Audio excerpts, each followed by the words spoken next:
Abuse and domestic violence reporting. Introduction.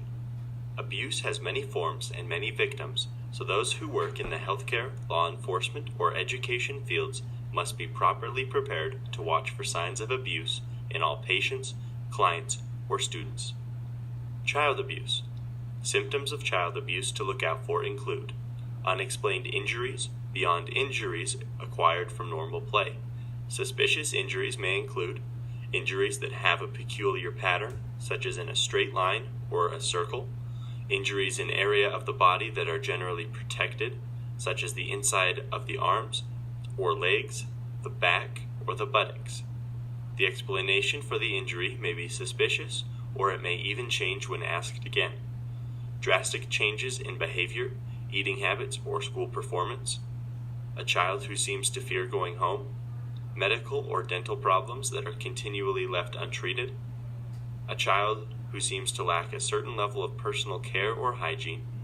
A child who has trouble walking or sitting may be exhibiting signs of sexual abuse. Domestic violence. Although many injuries can have other sources beyond domestic violence, the following injuries are common among victims and you must watch out for them.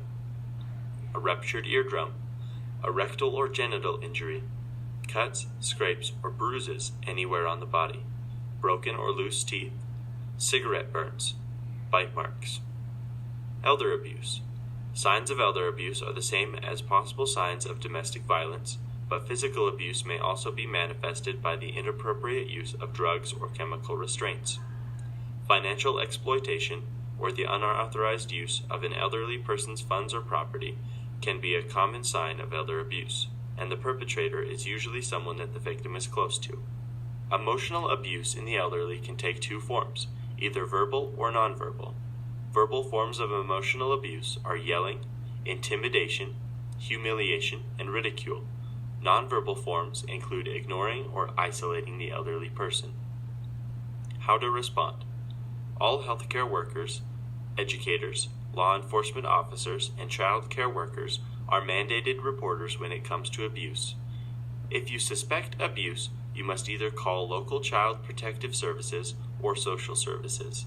When reporting, you should have as much information as possible on hand, including a description of all injuries and dates you noticed them, the identities of any suspected abusers, as many details of the physical evidence as possible, the current condition and location of the victim, a statement from the victim if possible.